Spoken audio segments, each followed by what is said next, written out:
नमस्कार फरीदाबाद। आज हम लोग पहुंचे हैं गांव पलवली में और आपको दिखाएंगे विक्रमादित्य एकेडमी, वो एकेडमी जो फिलहाल इस देश के उत्कृष्ट सैनिक तैयार करने का काम कर रही है, सैनिक अफसर तैयार करने का काम कर रही है। भीतर लेकर चलेंगे और आपको बताएंगे कितने कठिन अनुशासन में यहाँ वो अधिकारी तैयार होते हैं जो भविष्य में इस देश की सेवा करेंगे। हमारे साथ प्रवेश सर हैं, प्रवेश गौतम जी हमारे साथ हैं और वो उनके माध्यम से हम इस एकेडमी को देखेंगे, समझने की कोशिश करेंगे कि लगातार अच्छे रिजल्ट्स देने वाली ये एकेडमी फिलहाल कैसे काम कर रही है।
ये जो विक्रमादित्य एकेडमी है, सैनिक स्कूल के लिए, आरएमएस के लिए, आरआईएमसी के लिए यहाँ लगातार छात्रों का चयन होता है। और आप जब स्कूल के भीतर घुसेंगे तो आपको महसूस होगा कि वो जो गौरवशाली पल होते हैं किसी भी देश के लिए, जब सैनिक उसके परफॉर्म करते हैं, बढ़िया करते हैं, तो आप देख सकते हैं वैसा एक पूरा माहौल आपको यहाँ विक्रमादित्य एकेडमी में नजर आएगा। देश के लिए अपना सर्वस्व न्यौछावर कर देने के लिए जो बच्चे यहाँ तैयार होते हैं, उनकी एक बड़ी उत्कृष्ट परंपरा यहाँ इस एकेडमी की है और वो आपको दिखाएंगे। वहां आप देखें ज्ञानेंद्र त्रिवेदी, ये देख सकते हैं आप, ज्ञानेंद्र त्रिवेदी हैं आरएमएस चैल एचपी में, राष्ट्रीय मिलिट्री स्कूल चैल। मोहन सौरौत हैं एसएस कुंजपुरा, सैनिक स्कूल कुंजपुरा में, और all over India Kunjpura topper हैं।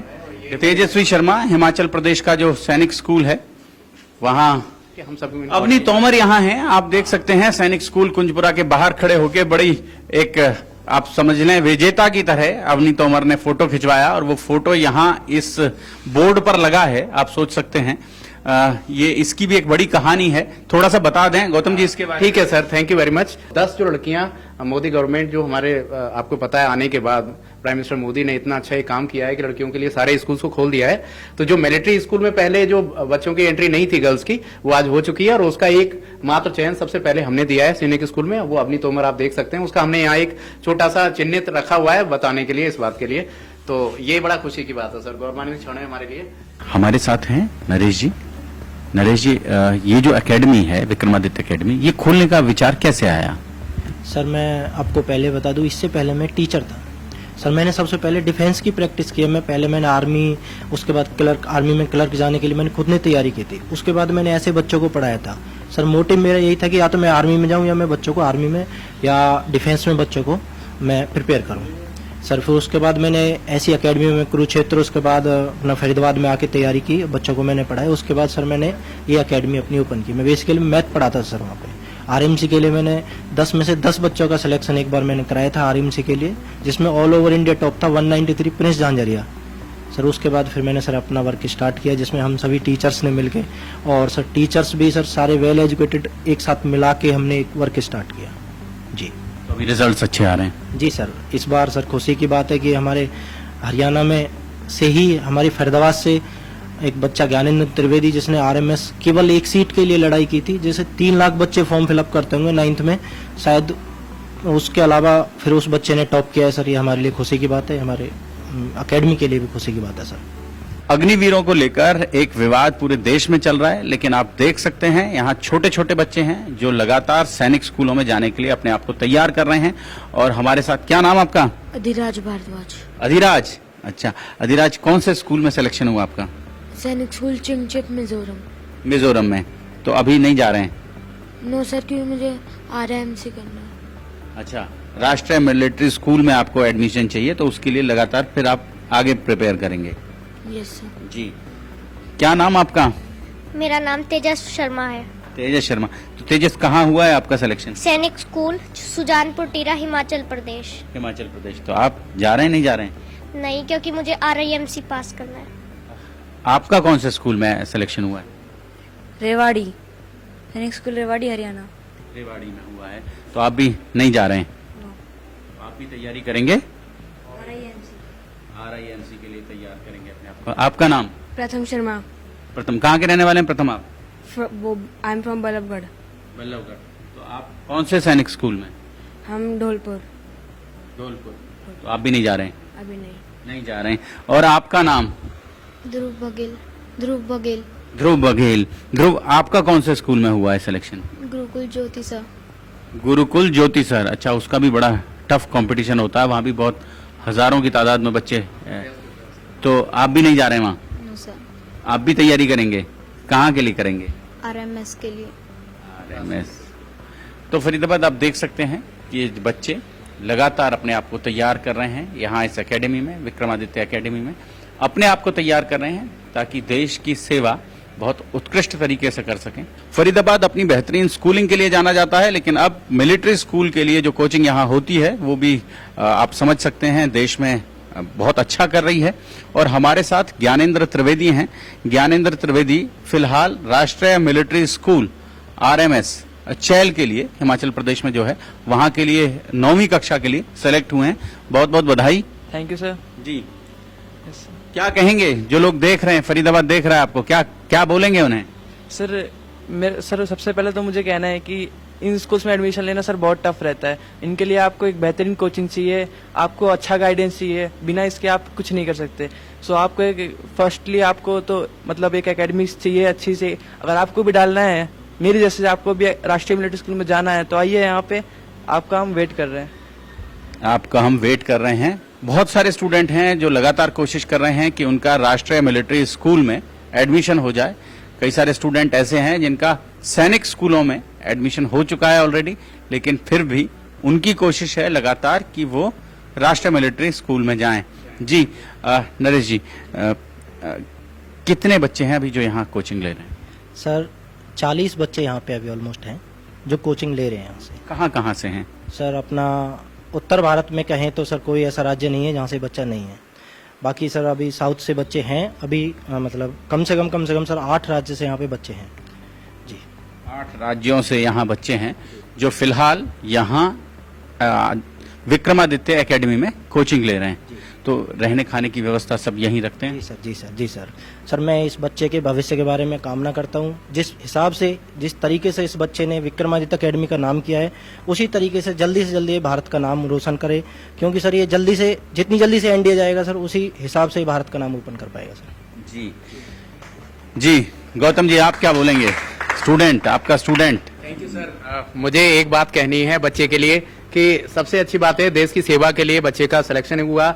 यहाँ दिल्ली NCR में जूनियर एकेडमी हम कह सकते हैं एनडीए के लिए बच्चा यहाँ से हमारे यहाँ से सेलेक्ट होकर गया है। और एक समय आने वाला है बहुत जल्दी, क्या सर ने कहा है जल्दी का, तो मैं ये मानता हूँ कि शायद 12th क्लास तक जो ना ये यूपीएससी का एग्जाम क्वालिफाई करेगा और देश का नाम रोशन करेगा और एक अच्छा आर्मी ऑफिसर बनेगा। सर मेरी यही शुभकामनाएं है बच्चे के लिए। गौतम जी, अभी हम लोग बात कर रहे हैं, लगातार स्टूडेंट से बात की हम लोगों ने, और स्टूडेंट्स ने कहा कि उनका सैनिक स्कूलों में एडमिशन हो गया, लेकिन अभी वो नहीं जाना चाह रहे।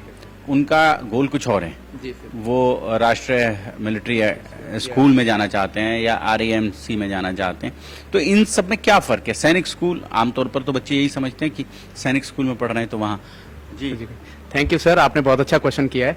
और मैं ये जानना है ना, जो आपका ये क्वेश्चन है उसका मैं जवाब बहुत प्रिसाइजली दूंगा। क्योंकि हम जो ना जब किसी, जैसे सैनिक स्कूल, मिलिट्री स्कूल के लिए तो हमने बहुत सारे सिलेक्शंस दिए हैं। ये बच्चे जैसे आपने अभी इस वीडियो में देखे हैं, ये सारे सिलेक्टेड हैं और किसी न किसी, चाहे पुंगलवा नागालैंड के लिए या फिर मिजोरम चिंचिप के लिए और या रेवाड़ी के लिए बच्चे सेलेक्ट हुए हैं। लेकिन इससे भी बड़ा एक जो क्रेज है बच्चों को आर्मी ऑफिसर होने के लिए, वो राष्ट्रीय मिलिट्री स्कूल एक जो ना वो देता है, एक प्लेटफॉर्म देता है। उसमें जो उनका जो सुबह से लेकर शाम तक का जो एक रूटीन है, मिनिस्ट्री ऑफ डिफेंस के स्कूल हैं, तो बच्चे ये जानना चाह रहे हैं कि अगर मान लीजिए हमें कोई एक अच्छा प्लेटफॉर्म इसके बाद मिल सकता है तो क्यों ना हम उसके लिए भी जाएं। और उनकी एज है, अभी जो एज बची हुई है जिसके लिए वो दे सकते हैं सैनिक स्कूल को, या राष्ट्रीय मिलिट्री स्कूल या राष्ट्रीय इंडियन मिलिट्री कॉलेज जो देहरादून है, जो टॉप क्लास है, उसके लिए बच्चे जो ना अभी प्रयासरत हैं। तो बहुत सारे पेरेंट्स ऐसा चाहते हैं कि अगर हमारे बच्चे का वो है अगली टाइम, तो क्यों ना हम उसके लिए भी एक बार ट्राई कर लें सर, जो इससे ऊपर। सैनिक स्कूल और उन स्कूलों में क्या फर्क क्या है? हाँ सर, देखिए सैनिक स्कूल जो ना जो लेते हैं वो अपना जो लेवल है अभी तक सैनिक स्कूल का, वो भी कम नहीं है, वो भी मिनिस्ट्री ऑफ डिफेंस के हैं। उनमें और इनमें थोड़ा सा फर्क है। मैं बात करूं राष्ट्रीय मिलिट्री स्कूल चैल की, या फिर जितने भी 4-5 स्कूल हैं पूरे इंडिया में, 2 राजस्थान में, उनमें उनका और इनमें बहुत फर्क है थोड़ा सा। एक तो इस चीज को लेकर के उनकी हार्डशिप, उनका जो ना मिलिट्री के लिए ओरिएंटेशन वो ज्यादा है मुझे लगता है सैनिक स्कूल से। और जो एक तीसरा आरआईएमसी है जो देहरादून में है, उसमें तो पूरा बच्चे को एक ऑफिसर की तरह ट्रीट किया जाता है सर। तो जब उनके ऊपर जब इस तरह की चीज सीधे मतलब वो चीज ही ऐसी है जो ली है बच्चों के लिए, और देहरादून में जब पहुंचते हैं बच्चे तो उनका जो ट्रीटमेंट है या उन बच्चों के साथ जो वो होता है वो एक ऑफिसर्स की तरह होता है, और उसकी चाह हर पेरेंट्स के लिए, हर बच्चे के लिए होती है, और वो एक प्रतिमान है सर इस चीज में। और वहां के बच्चों का जब भी आप एनडीए का सिलेक्शन देखें कहीं, तो ऊपर से सारी जितनी भी रैंक होती है ना वो आरएमसी से या फिर मिलिट्री स्कूल से ही भरी जाती हैं। तो इसीलिए कोशिश है लोगों बच्चों की कि वो एक सबसे ऊपर शीर्ष जहां से हो सकता है ना वहां पर जा सकें और अच्छे से अच्छा कर सकें सर। बस ये है मेरी सोच जो मुझे बतानी है। और इस एकेडमी के बारे में बता दूं, विक्रमादित्य एकेडमी अभी जरूर एक इन्फेंसी में है, हमें ज्यादा टाइम नहीं हुआ है। हमने कोरोना का टाइम के बाद हमने बहुत सारा आगे बढ़ाया है हमारे सैनिक स्कूल, और उसके लिए बहुत बच्चे पहले सेलेक्ट हुए हैं। 15 में से 7 बच्चे पहले सेलेक्ट हो चुके हैं, जा चुके हैं। हमारे डिफेंस कैटेगरी में बच्चा रोहन सौरत वो सैनिक स्कूल में है, अवनी तोमर जो सिलेक्ट हुई है बच्ची वो वहां पर है। लेकिन ज्यादा बड़ी बात यह है कि ऐसा क्या यहाँ पर होता है सर जो ना यहाँ पे बच्चों को पेरेंट्स अपना ऑप्ट करते हैं। एक तो सबसे बड़ी बात जो मैं महसूस करता हूँ एज ए पेरेंट्स भी क्यों हूँ, क्योंकि मेरा बड़ा बेटा यहाँ सिलेक्ट हुआ था सर, अभिनव शर्मा, उसका आपने फोटो वहां देखा हुआ है, वो लगा हुआ है, वो अच्छी बात है। लेकिन ज्यादा बड़ी बात यह है कि एक होम एनवायरनमेंट में रहकर बच्चों को पढ़ाना और ज्यादा से ज्यादा टाइम देना 7-8 घंटे, वो एक बड़ी बात है सर। दूसरी बात यह है कि जब बच्चों की हम तैयारी कराते हैं तो उनको जो ना स्कूल से किसी प्रकार का कोई टेंशन नहीं लेनी है। जब स्कूल की टेंशन नहीं होगी, उनका जो ना जो रिपोर्ट कार्ड का, टीसी का काम, वो नए नॉन अटेंडिंग पोजीशन में रहते हैं। और बाद में होता क्या है कि बच्चा यहाँ पर एक ऑल इंडिया लेवल के एग्जाम के लिए 4-5 सब्जेक्ट को, उनमें सबसे ऊपर मैथ्स है क्योंकि 50% वेटेज उसी की होती है। मैथ, साइंस, इंग्लिश, रीजनिंग और हिंदी के लिए यहाँ पर बच्चे को 8 से 10 घंटे की पढ़ाई होती है। हमारी ये कोशिश होती है कि मॉक टेस्ट लेकर है ना टाइम लगाकर बच्चों को लास्ट में और जितना ज्यादा टाइम दे सकें सर, हम उनके साथ रहकर इसी एकेडमिक एनवायरनमेंट में ही हम कोशिश करते हैं बच्चों को आगे ले जाने की। और मुझे जहां तक बहुत खुशी की बात है, एक बच्चे को जैसे आपने अभी वो कराया सर, इस बच्चे का क्षण भी जो हमारे लिए एक आया, बड़ा गौरवान्वित क्षण आया है कि पूरे इंडिया में एक बच्चा, पूरे दिल्ली एनसीआर में बहुत सारी एकेडमीज है, लेकिन हमारे इस बच्चे ने जो ना वहां पर एक जाके लगाया सिलेक्शन। अपनी तोमर है, उसने गर्ल्स में लगाया हुआ है। और हमारी अभी दूसरी एक ब्रांच जो ना जो गर्ल्स के लिए शुरू हो रही है, जिसमें कि हम उसी तरीके से जो ना ट्रीटमेंट बच्चों का जैसे गर्ल्स बॉयज में लेते हैं वैसे रखेंगे। पूरा स्टाफ है हमारे पास सर, पूरा हैंडआउट्स वगैरह हम बना के रखते हैं बच्चों के, और टाइम टू टाइम हम बच्चों को घर जाने देते हैं, उनको खाने पीने का सारा हम इंतजाम रखते हैं। सबसे बड़ी बात अभी जैसे हमने जोड़ा हुआ है, एक थोड़ा मेनू भी चेंज किया है कि बच्चों को जितना हो सके हरी सब्जियों का उनका ज्यादा वो दिया जा सके। और कोशिश की गई है कि अब इस बार जो ना दोनों सुबह और दोपहर शाम तीनों बार जो ना हरी सब्जियों को उसमें शामिल किया जा सके। और मैं सबसे बड़ी बात जो ना पेरेंट्स को ये बताना चाहता हूँ कि एक मोबाइल, टीवी और जो तीसरा जो ना बच्चों के अंदर जो कीड़ा है कि वो अब जो ना जिस तरह के जो समय आ चुका है उसके हिसाब से जो ना बच्चे किसी तरह से ऑनलाइन से ज्यादा ग्रसित हो चुके हैं। और एक fast food sir, fast food नहीं मिलता हमारे यहाँ, मोबाइल नहीं मिलता और टीवी का, इन तीनों को छोड़कर बच्चे जब वो तैयारी करते हैं सर 8 से 10 घंटे, तो मुझे लग रहा है कि उसका ही परिणाम तो बच्चे को मिलना ही है। आज नहीं तो कल जो ना वो मिलेगा, और उसका आप देख सकते हैं कि वो फलस्वरूप हमें इस चीज का वो मिला है। तो यही है सर इसकी सोच हमारे साथ।